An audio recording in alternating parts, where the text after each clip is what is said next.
What's up, everybody? Welcome to another edition of Real Spit from a Gangsta Gone Legit. Today we have Jevon, aka Bigga. What's up, brother? What's up, B? All right, man. All right. Thank you, man, for being a part of this platform. Thanks for having me, man. Absolutely. So tell us, where are you originally from, Bigga? I'm from the Caribbean. I was born on a volcanic island called Montserrat. That's where I grew up until I was 8 years old. And after that, I came to America, to Boston primarily. Okay. Yeah. So you grew up in the streets of Boston? Yeah, I grew up here in Boston. Did my elementary here, middle school here, high school here, all that here. Okay. So at what age did you come outside? What age did you come off the porch? Yeah, man, I started running in the streets from about 14. 14. Yeah. Okay. And what is it you did? Were you gang banging, selling drugs? What is it you did? I wasn't really gang banging because, it was about getting money back then because it was the beginning of the crack era. So I dove right into that. So what are we talking about, like in the 80s, late 80s, early 90s? 87, 88. Okay. Yeah. Okay. All right. So then you also, you were part of actually a drug family. Yeah. What was the name of that drug family? Poison Clan. Poison Clan. Okay. Now, is that the same Poison Clan that that rap group? Nah. Those dudes copied our name. Oh, okay. Yeah, all right. Similar to the Rick Ross thing. Yeah. I got you. Yeah. All right, cool. All right, so you all were the real Poison Clan. Yeah. All right, I did a little research on you guys. If I'm not mistaken, it derived from one of the leaders from the Shower Posse, right? Yeah. Okay, so let us know about that. Yeah. So the guy who started Poison Clan was a dude who was a Shower Posse member. He broke away and started his own thing, called it Poison Clan. Well, he didn't really break away from Shower. He was still Shower, but he just formed his own drug crew. Okay. And it blew up from there. Okay, and you were a part of that drug crew? That's right. Okay. And so what was your position? My first position with the drug crew was as a block starter. I was the one who started the blocks, and but to go back a little bit, this crew was from New York. Mm-hmm. So they came to Boston in the late 80s, mm-hmm. and I was the first person from Boston they put down with them. And because they didn't know Boston, they're not from Boston, I was the one who was like, yo, this is a good block for us to hustle on. Mm. That's a good block for us to hustle on. Nah, let's leave this block alone. That block is already too hot. Mm-hmm. Let's do this. I was their eyes and ears to the street. Right. So you really was a block starter. That's right. You made sure, we got the right one. That's where we're going to get our money at. That's okay, right. I get that. Yeah. And so how much money would you say that you were making in a day? It all depends. Some blocks was doing 10 grand a day, 15 grand a day. Some blocks was only doing 5. It depends on the area. Okay. Yeah. And you were responsible for getting that money, collecting that money. Yeah. My first job with them, again, was block starter. Mm-hmm. Then I moved up to bagger, cutter. Mm-hmm. And then I moved up to supervisor. Okay. So as a supervisor, my main responsibility was to go to the blocks every day, check up on the blocks, make sure the blocks are running fine, and pick up all the bread that's there. Okay. Yeah. And so when your group, the Poison Clan, I've read that they got locked up and they were federally investigated and stuff like that, and a lot of them got murdered. How did you escape getting indicted and doing time in prison? Okay, well, I did do time in prison, but not for that, not for Poison Clan business. Okay. But the leader of Poison Clan, when he got killed, the crew split in half in New York. Half came to Boston, half went down to Virginia. Okay. The crew that came to Boston, they were so low key that people from Boston didn't even know they were here. Man, listen, I'm from Boston, man. I never heard of Poison Clan up here, to tell you the truth. I didn't know y'all was here. You see what I'm saying? I just knew about another New York crew. God and them dudes. That's the only dudes you knew about. Right. The Poison Clan was relatively unknown in the beat. So they didn't come up here and get hot to get indicted, to get the feds after them. No. The dudes from VA, them dudes went down there and started murdering everything. Plus, they was making mad more money in VA because back then one block in VA could do 30 grand a day. Mm-hmm. Where there was no blocks in Boston doing 30 grand a day. The most a block would do in Boston is 10, maybe 15. So, all that money added up now was bringing in about 30, 40 grand a day in Boston from all the different blocks. But so them dudes basically came up here, you know what I'm saying, while they were here, we didn't party. Those dudes didn't party, they didn't go out. The most we used to do was go to the movies. That's it. We didn't go to no clubs. We didn't buy no cars. We wasn't flossing, nothing. We lived. Oh, so y'all was disciplined. Mad discipline. Gotcha. Mad discipline. And that's why we didn't hear about you. That's right. I got it. Yeah. So how long of a run would you say you had selling drugs? With them or all together? Well, you could take us from doing it with them, and then you could tell me what you did from there. Okay. So I ran with that crew from 88 till 1990. They had a good 2-year run in Boston. Okay. And then after that, I started hustling on my own. Okay.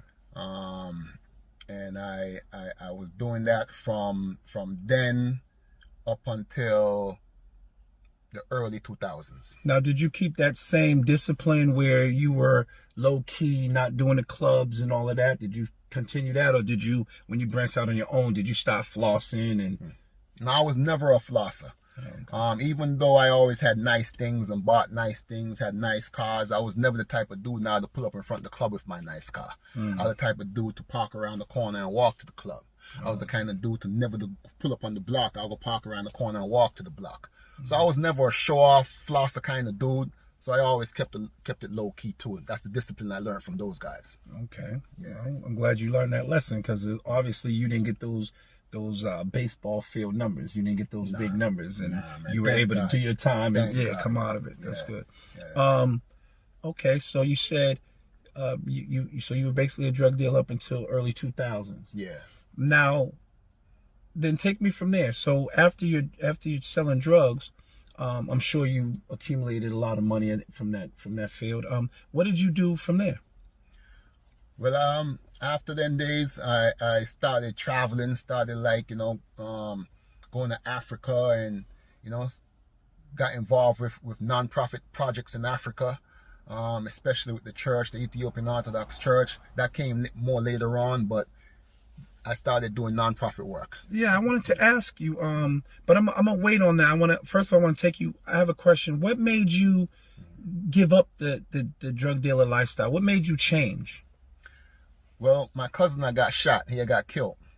And when he had got killed, I started reflecting on my life. And, even though up until that point, I was a high school dropout. And when my cousin got killed, I said to myself, I was like, you know what? I'm too smart to be known as a high school dropout. So I'm going back to school. Went back to school, you know what I'm saying? But, so imagine an ex-hustler in high school now, around a bunch of what I call nerds. I'm the only one driving a nice car to school. I'm driving a Maxima. I got Gucci links, herringbones around my neck. The only dude in class with a beeper. You know what I'm saying? Like, right. That life, you know what I'm saying? Right. But still, I went back to that and got focused and graduated. Okay. Yeah. And so it was your cousin's death that made you change and say, man, I'm giving this street shit up. Yeah. I'm good with this. Yeah. Made me refocus and wanting to get away from niggas, because my cousin got killed by a friend. Yeah, my cousin got killed by a friend. So. That's crazy you say that, because I say it in every interview, and I'm going to say it for the rest of the interviews I do. I tell everybody, man, the streets don't love no one. They don't play fair. No, it's dirty. It's dirty. Yeah. Yeah. So, wow. So it was someone he knew, and that just was it for you. You said, man, it's time for me to do something better. But not just that. A lot of the murders I saw was friends killing friends. And I'm sure you've seen the same thing. Right. A lot of my friends got killed by other friends. You know what I'm saying? But with my cousin, though, that hit real close to home, because the dude who killed my cousin was my man. Right. He was my cousin's man, too. Right. So it and there was no reason for it. Up to this day, I still don't know why. Right. Yeah. Well, there is a reason. It's called jealousy. And a lot of people experience it in the street life, There you go. In life, period, There you go. So I understand that later on, when we're talking now, you've been on the positive path, that you tell me this: how did you get involved building the temple for the Ark Covenant. I'm Yeah, sorry. yeah. So like I mentioned earlier, I started going to Africa. Started wanting to see the motherland, right? Mm-hmm. And then I went to Ethiopia. First, I was going to West Africa, Senegal, Gambia, Guinea-Bissau, Guinea-Conakry. Mm-hmm. And then I went to East Africa, Ethiopia. And while I was in Ethiopia, I knew the Ark of Covenant was in Ethiopia. Mm. So I went to the region where the Ark of Covenant was, and I asked to speak to the guardian monk, because there's one person who guards the Ark 24 hours a day, 7 days a week. He cannot leave the temple. He's confined there. So when I asked to meet him, they were like, nah, it ain't easy to meet the guardian. No one meets the guardian. But he came out to meet me, you know what I'm saying? Luckily, by the grace of God, you know, however you want to put it, you know what I mean? Right. So he came out to meet me, and you know, I took pictures of the place and came back to America. I went back there 3 weeks later, right? Went back there, and I asked to meet him again, and he came out to meet me again. And you know, when I came back to America and I was looking at the pictures I took, I didn't like the way the place looked. I was like, you know what? The dome needs to be fixed. The fence needs to be painted. So when I went back the second time, I asked him, I was like, sir, if you don't mind, and if it is the will of God, I would like to fix the dome. And I would like to paint the fence. He said to me, paint the fence, no problem. But we cannot fix the dome while the Ark of Covenant is in this temple. First, we have to build a new temple, move the Ark to the new temple, and then repair this one. And surprisingly, bro, he went and got some papers that he had, because he was sitting on a plan that he already had for the new temple. He went and got the plan, came back with the plan, and put the plan in my hand, and was like, this is your work. Go look about it. Just like that, bro. So I also understand that you started donating. You started giving money to the church. That's right. That's right. And what did they do with that when you started doing that? There's something with your name, right? They built that temple, and then I repaired another church. The other church I did now, the local people were so happy that I repaired that church, they wrote my name above all the doors and windows of that church. And where's this at? That's in Ethiopia as well. Ethiopia, wow. Yeah, that's a high honor, unexpected honor. That was crazy. Right, that's beautiful, man. Yeah. So I mean, that's definitely a classic example, man, of a gangster gone legit, you know. And I'm glad. That's why I wanted to talk to you when you told me the story, and I wanted everyone else to hear that, how you went from the street, you know, the money you was making in the streets, and then you did good with what you did later on in life, and you switched up. So on that note, brother, I want to ask you. I'm sure you're aware of how the young dudes today are out here. There's no discipline how you guys had, how you had, right? No. And they're killing each other at alarming rates. Look in the camera, man, and talk directly to them. What would you say to these young brothers today, man? Man, I was telling you, these young brothers, take it. Listen to every person who Paris here interview on this show, and listen to what they say, because when we talk about the streets and how dirty the streets is, how there's no love in the streets, it's real. Many of y'all are too young right now to understand that, and I'm sure 20 years ago, 30 years ago, for us, we didn't understand it. We didn't understand it either. Right. And when people, we didn't listen to it. Exactly. Right. Exactly. So they got a chance to now. Exactly. All our friends are dead.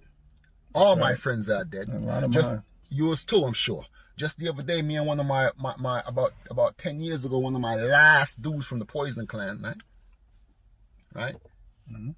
Everybody's dead. So I would like the young people who are listening to this video, who's gonna see this video, to understand that you're better off staying straight.